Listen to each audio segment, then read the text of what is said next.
Welcome everybody to another yapathon of epic proportions. Today, if you read the title, we're diving into a gaming franchise that I've been a fan of for quite a while. And no, it's not a repeat of the other video that I made. This is a franchise that have been around for quite a while now. Today, we're going to be talking about the Sonic franchise, one of my favorite franchises of all time. Now, if you guys may know, the Sonic franchise might be a little bit of a joke with their poorly released games over the course of the years. He had his many up and downs, but recently, his most recent game was a massive success. Of course, we're going to be talking about Sonic X Shadow Generations and how I personally believe, and how many other people believe, that it might be the point where the Sonic franchise could be saved. I actually don't think so. Many people do think so. And well, how about let's keep the intro short and let's head into the video so you guys see for yourself how the Sonic franchise has crumbled down, grew again, took a dive into the shit pile, and then right back up to where we are today. Ladies and gentlemen, shall we dive right into it? Sonic X Shadow Generation has finally released, and if you haven't already heard, it was a massive success. Ratings across the board came in with positive reviews. Even IGN, a famously critical network when it comes to the Sonic franchise, has finally given Sonic the flowers he deserves. This franchise has had a hard time, and at one point, the Sonic series was nearing its ultimate doom. Sega had to work double time to figure out a way to get this poor blue fuck back into the spotlight. Let's look back at what went wrong and how they attempted to fix everything. Ironically enough, this all started with the release of Shadow the Hedgehog in 2005. At that point, the franchise was heading in a bizarre direction. I mean, how absurd was it that a 3-foot tall hedgehog was holding guns and shooting everything in sight? The plot was weird, if you can even call it a plot since it didn't really matter at the end of the day, and the control mechanics were just plain awful. Then came in Sonic the Hedgehog, better known as Sonic 06. That game needs no introduction. It almost killed the damn franchise. Then a wave of bizarre releases started to happen, leaving many fans confused about how Sega was treating their favorite blue hedgehog. By 2008, Sega attempted to revive the franchise with Sonic Unleashed, which introduced fun gameplay mechanics like the boost formula, great graphics, and a step up in storytelling. But as always, Sonic Team couldn't stop itself from messing it all up at the end of the day and gave Sonic Unleashed a bad reputation by introducing the Werehog, a move that honestly didn't go over too well. After almost succeeding, Sega did what it does best and messed it all up all over again by releasing Sonic and the Black Knight, which left fans frustrated, putting Sega back to square one. At that low point, Sonic Team needed to find a way to patch things up. Enters Sonic Colors, released in 2010. Sonic Team knew fans loved the daytime stages in Sonic Unleashed, which focused on the boost formula and platforming. So Sega decided to make an entire game based on that concept with new mechanics such as the Wisp. Sonic Colors did well, but unfortunately, and yeah, this is gonna be a recurring trend, Sega didn't release it on all platforms. It was a Nintendo Wii exclusive. Sure, the Wii was hugely popular at that time, and Sega wanted to capitalize on that. But personally, if Sonic Colors had been on all platforms, it might have been more successful. With fans wanting more and fearing losing them again, because goddamn Sonic fans really have a short attention span apparently, Sega went into overdrive and promised a new Sonic game the following year. In 2011, they released what we know as Sonic Generations, which people say is the best Sonic game since the adventure titles. It was a huge gain for Sega. Finally, Sonic was out of the shit pile and back into the spotlight. There was no way Sonic could fall back down again. Right? What do you think? Yes, they messed it up again. I don't know how they keep getting away with this, but they just can't stop messing up. So how do you follow up after Sonic Generations? Simple. Make something similar with different level designs, an entirely new story, and add some small improvements to make it better. But nope. Instead, they released Sonic the Hedgehog 4 Episode 2, a follow-up to Sonic the Hedgehog 4 Episode 1, which was already a total failure. Then they made a new Sonic racing game called Sonic and All-Stars Racing Transform. Which, okay, sure, it was fine, but it wasn't what exactly the fans wanted. Then came the big failure that put Sonic right back on the garbage truck heading for the dump. Sonic Lost World. This title left fans confused and questioning why it was ever released. It wasn't exactly terrible, it just left a bad impression because, well, it wasn't what Sonic Colors or Sonic Generations had been. It introduced an entirely new gimmick that ruined everything that made those two titles special. So after sending Sonic to Sochi to compete with Mario in the Winter Olympics, yeah, I forgot that happened, Sega found itself back in the shit pit with the release of, you guessed it, Sonic Boom Rise of Lyric. Yeah, Sonic surely boomed, alright. Some would say Sonic Colors and Sonic Generations were on par with the adventure titles in terms of quality. You know, how they both are equally good. Well, Sonic Boom? People were comparing it to Sonic 06 with its poor gameplay, glitches, and boring and awful experience. It was an attempt to put Sonic back into the spotlight, but instead the lights completely turned off, and Sonic was once again laughed at and left to rot. And yet again, Sonic was back to square one. At that point, it was just completely easier to make fun of Sonic than to keep your hopes up for a good Sonic game to be released. Fans were begging for an adventure remake or at least another good Boost formula game. But instead, we were given shit like this. It's like Sega was doing this on purpose, just to mess with everybody. Yet again, Sonic Team went back to the drawing board to try once more to get Sonic back into the spotlight.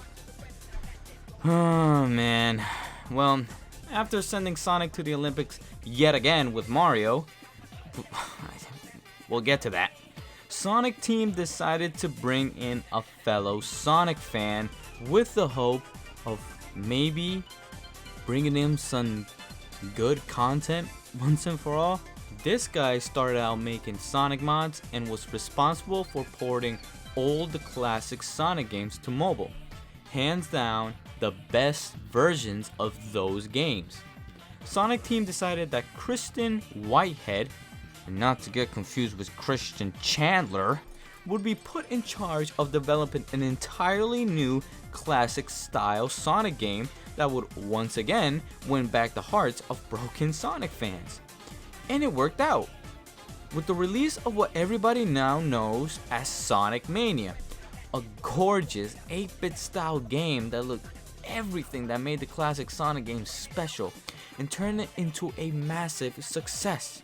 Once again, Sonic was in the spotlight until they messed it up again by releasing this shit.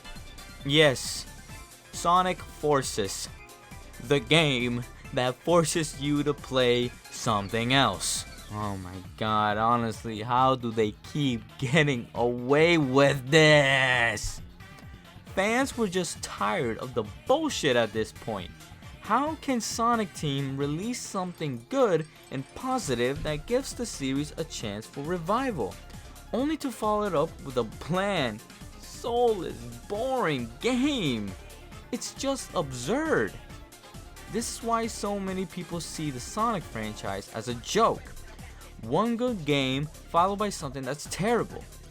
It was just so confusing and frustrating. So of course, after Sonic Forces, what do you think Sonic Team tried to do? Here. I'll put a multiple choice questions here. Go ahead. Guess. Go on. I'll wait. If you guessed answer B, then you must have no hope at all. Damn. No faith? Really? Right. Sonic Team was yet again back to the damn drawing board. Oh man. Well, here's a funny little trend I've noticed. Sega releases a good Sonic game. Then they release a bad one. Throw in some random garbage. Send Sonic to compete against Mario in the Olympics. Okay. And then release a good game to try to revive the franchise. Then the cycle continues. What is it about Sonic competing with Mario in the Olympics that finally allows Sega to release a decent game? Does this mean he won't have another chance since there will no longer be developing Mario and Sonic at the Olympic Games? Since they rather, cryptocurrency and NFTs? No, well, shit.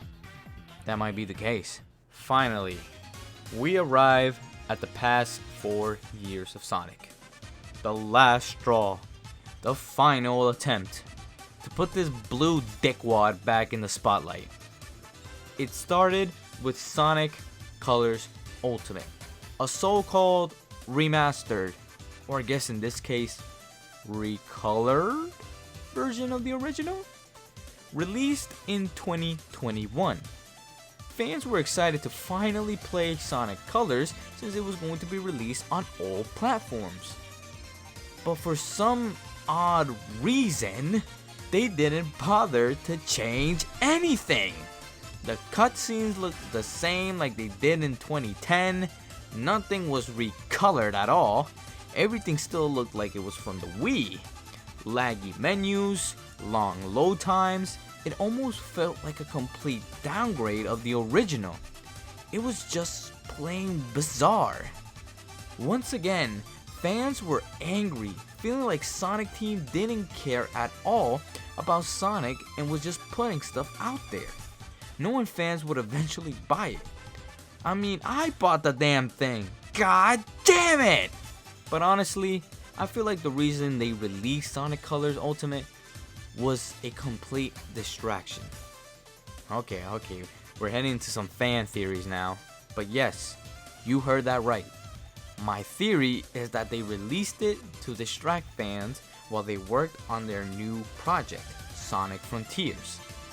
Now hear me out. I know this sounds ridiculous, but it's a good theory. They thought, let's throw something at them so they can patiently wait for our next title. Yeah, that's a good plan, right? But that didn't even work because fans got a port that felt so much worse than the original. It was complete dog water. So after a few delays and some terrible trailer showcases that had fans already trash talking Sonic Frontiers, the game finally came out. And to everyone's surprise, it was actually good. Really good. Yeah, no kidding. They do this every damn time. A Sonic game can actually be good. Of course, Sonic Frontiers wasn't perfect, but with its open world features and a new story direction, thanks to Ian Flynn, who's responsible for the Sonic IDW comics, which at some point I do gotta read. I'm really interested in them. The game was a huge success. Oh no, I said it again. Does that mean This shit is so fucking ass, bitch! Quit fucking music! Quit that shitty ass shit! Turn that shit on! Turn that trash ass fucking shit on! I'm sick of hearing that goddamn song! I'm sick of hearing that shit! I'm sick of hearing that damn song every damn day! Turn that shit on! Alright. Sonic Superstars wasn't that bad. I haven't played it myself, but from what I've seen, people mostly complain about the terrible multiplayer mechanic, which honestly looks like a total mess. If you guys are interested in, watching some sort of gameplay, if you don't want to get the game yourself, I highly recommend going to this YouTube channel called Super Gaming Brothers. They've been a long time favorite. I've been a long time viewer of them. I've gone and watched Let's Plays of them. They focus sometimes on Sonic too. And they have a whole Let's Play on Sonic Superstars where they all play with all 4 players. So if you're really curious about it, go ahead, give them a watch. They're great content creators. Whew, that was a yapathon, alright. That took me a little bit of time, the script right here, I have it, and it's a little bit of a long script. I try not to sound like a bot most of the times, but I guess I'm a bot. I don't know. I mean, you guys can always tell me how I'm doing. Please be brutally honest as always. But of course, Sonic X Generation. This video is all about it and how it maybe potentially have saved the franchise. I don't think so. We're always going to see some bad apples, and Sonic, as we clearly known from the explanation, has a lot of bad apples. But let's quit the yapathon and let's head to the game itself. Alright, at last. Talking about the most recent game released, Sonic X Shadow. Don't forget about the generations. But before we jump right into the best part of the game, let's talk about the whole other game that's packed into it, Sonic Generations. We all know how great Sonic Generations is, so I won't go into too much detail about it. But there are a few changes worth mentioning. The main difference between this version and the original is the story. It's been completely rewritten by Ian Flynn. A lot of the fans felt that the original Sonic Generations story was bland and not very engaging. I mean, Sonic and friends are revisiting these iconic locations from the past, but they don't really comment on them at all. So what did they change in Sonic X Shadow Generations? Well, not a ton, but the dialogue is entirely different from the original. For example, instead of Sonic not recognizing the chemical plant, he actually acknowledges it here and even references West Side Island. Unfortunately, they didn't add any new cutscenes or improve the visuals of the old ones. It's pretty obvious they're just reusing cutscenes from the original, which feels a bit odd. They updated the dialogue, but didn't bother updating the cutscenes. I don't know, it struck me as strange, but I guess it's fine. Or just lazy. Other than that, the game is almost the same. Classic Sonic still feel the same, modern Sonic still feel the same, and the levels are identical to the original Sonic Generations. The only new gameplay feature is the drop dash, because Sonic Team, for some reason, seems obsessed with it at this point. And of course, some new collectibles that they've been advertising for a very long time.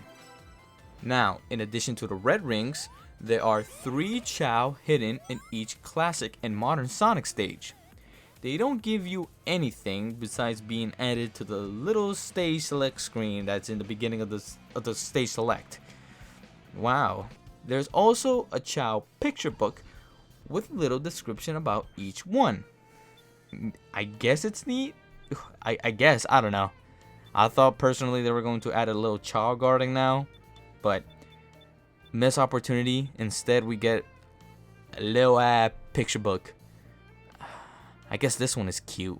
Overall, not a huge overhaul, but there are some cool little additions if you're a Sonic fan. And personally, to go a little bit off script, I feel like they could have at least made the stages feel like they're not from 2011. you know, make them look nicer. Maybe add like one more stage to it. I don't know if we're gonna get DLC in the future where they add more stages. I don't know. I feel like there could have been something more they could have added to Sonic Generations, you know, for Sonic X Shadow. But really, they were just entirely focused on, you know, making Shadow the main thing about this game. So, well, hey, they succeeded in that. So, yeah. With that being said, let's get into the main course. As many of you know, if you're a Sonic fan at least, 2024 marked the year of Shadow. An entire year dedicated to the edgy hedgehog himself. And rightly so. Even though Sonic, the main guy, was getting all his time in the dim spotlight, there were many other friends who deserved some attention as well. Sonic Frontiers was the first game, not counting any racing game, to finally feature other playable characters in a modern title. The last time you could play as other characters was, well, Sonic Boom. Yuck. The year of Shadow finally gave the second most lovable character in the franchise all the attention. Merchandise, more lore about his backstory, a whole entire movie dedicated to him, and of course, a whole game just about him. Remember how I said, ironically enough, that the downfall of the Sonic franchise started with Shadow the Hedgehog back in 2005? Well, in 2024, Shadow has potentially saved Sonic's reputation. But how, you ask? Well, let's begin with the story and how beautifully it was handled.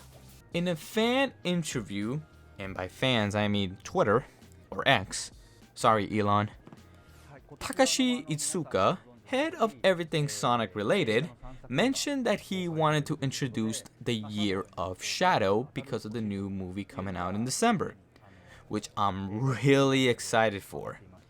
He wanted fans to remember what happened to Shadow, his creations, how he got amnesia and decided to pack heat by taking out everything in sight, and how he learned to forget about the past and move on. If you want more of an explanation, and I'm sure as hell gonna do a bad rep of giving him an explanation, I highly recommend watching the full Sonic X Shadow Generations Dark Beginnings animation on their official YouTube channel. It gives a quick explanation of what happened with Shadow and Maria, and also a quick prologue for the beginning of the game.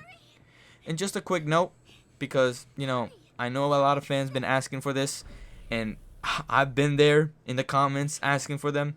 Sega, where is my 3-season anime with 24 episodes and 25-minute long episodes of Sonic?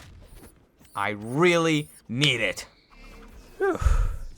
Anyways, let's talk about that main story of Shadow Generations.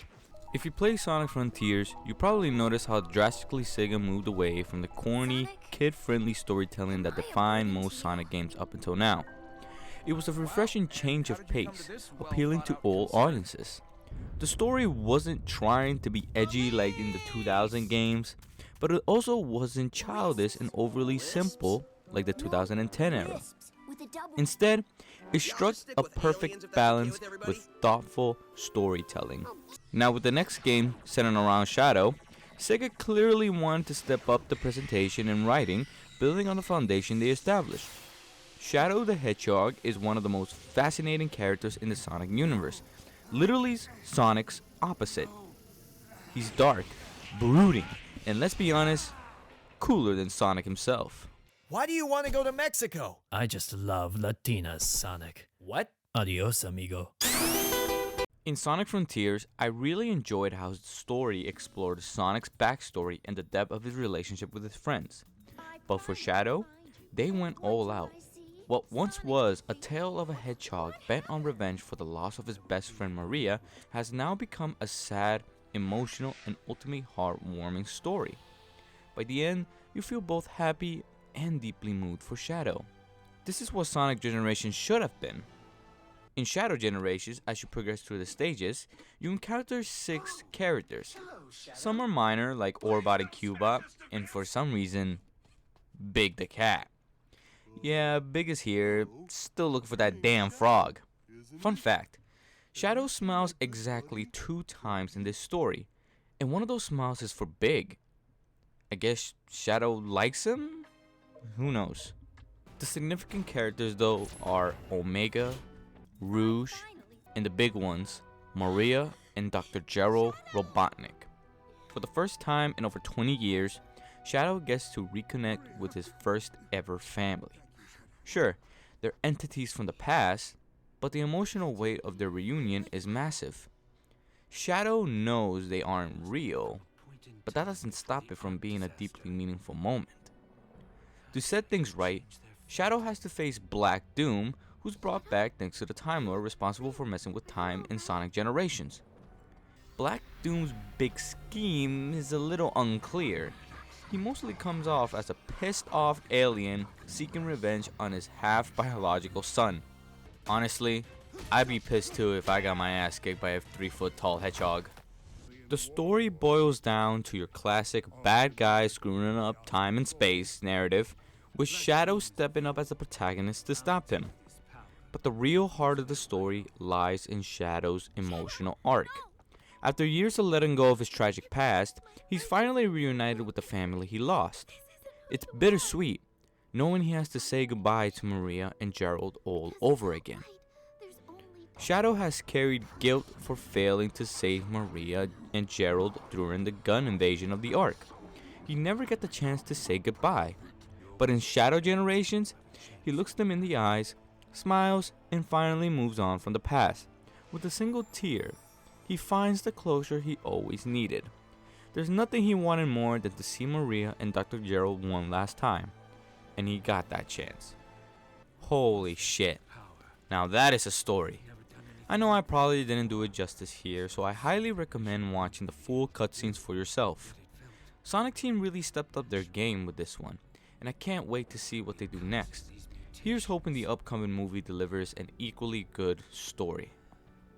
Shadow Generations follows a gameplay style similar to Sonic Generations. The game consists of 6 stages, each with 2 acts. Act 1 is entirely in 3D, while Act 2 is fully 2.5D, featuring gameplay styles similar to Sonic's boost formula. Sonic acquires unique upgrades through the shop, whereas Shadow's upgrades are earned by collecting Shadow Icon collectibles. This mechanic emphasizes the uniqueness between the two hedgehogs. Honestly, when they announced that Shadow would be the main focus of the next game, I was kinda hoping they'd bring back the gun gameplay from Shadow the Hedgehog. That would have been a nostalgic touch. But of course, they didn't. Instead, they gave him alien powers. For example, Shadow can surf on an alien manta ray, use wings to fly, and literally turn into a squid to traverse some goopy purple shit. Now that's awesome. The 6 stages Shadow traverses are reminiscent of Sonic Generations, drawn from past games where Shadow was playable. This explains why there are relatively few stages. The stages include the Space Colony Arc from Sonic Adventure 2, great. Rail Canning from Sonic Heroes, okay.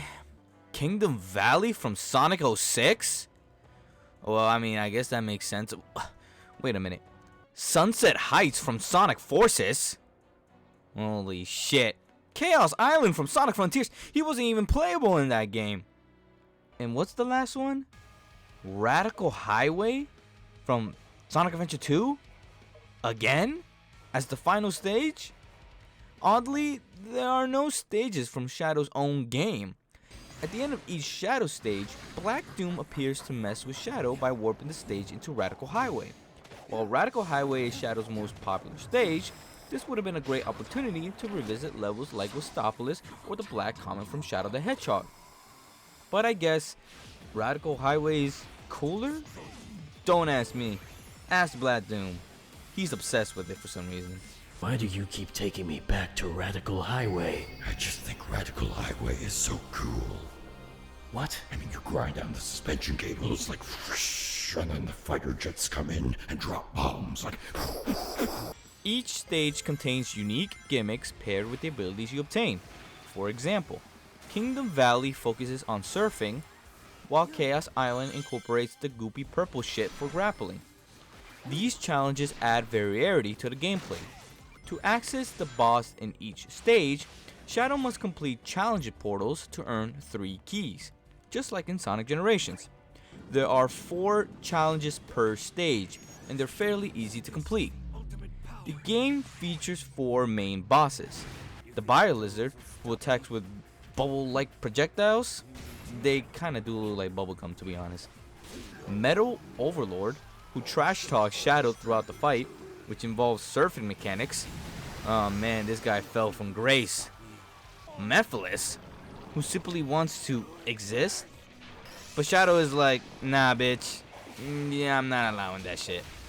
And of course, the final boss, Black Doom, or Devil Doom, who's big, has horns, and looks like a sleep paralysis demon. While the bosses are simple, there's a glaring missed opportunity.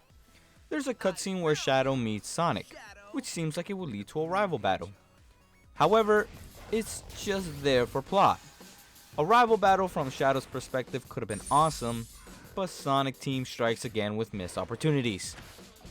Overall, the gameplay is fantastic and a lot of fun. There's some replayability too. Instead of red rings, Shadow collects items scattered throughout the stages and hub world. Tokens unlock chests containing music and concept art, while boats are another collectible. But these are infuriating. There are 80 bolts Orbot and Cubot request to repair a ship they found. After all that effort, you get absolutely nothing except a fucking joke. A joke. Some bolts are hard to find, and the reward is a useless clock and a trophy? Yeah, they've done it again. Waste of my time. Apart from that, Shadow Generations is a pleasure to play, and could signal a way forward for Sega to release polished Sonic games.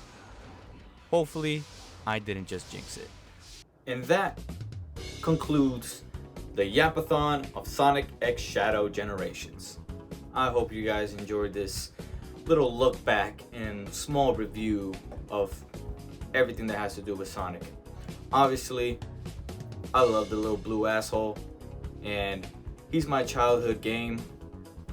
So, seeing him grow by the years, seeing all his fuck ups and all his glories, it's been a pleasure to watch. And obviously this game, Sonic X Shadow Generations, huge success. And it deserved it. After so many years of shit, and after so many years of, some good games, and then some shit again, and good games again, finally, there seems to be some sort of hope in this franchise. Or who knows? They might release some shit afterwards. I'm still going to fucking play it. Anyways, appreciate you all for watching. I've been postponing this video for the very long time. It's been days, weeks, months since this video was supposed to come out, and here I am trying to finish it for the end year of 2024, and hopefully by the next year I can produce some content that I am proud of. Hopefully I can stop the procrastination and keep going, because this is something I really want to do. And well, yeah, hopefully you guys enjoyed it as much as I enjoyed making it. And well, I will see you guys in the next video. Bye bye.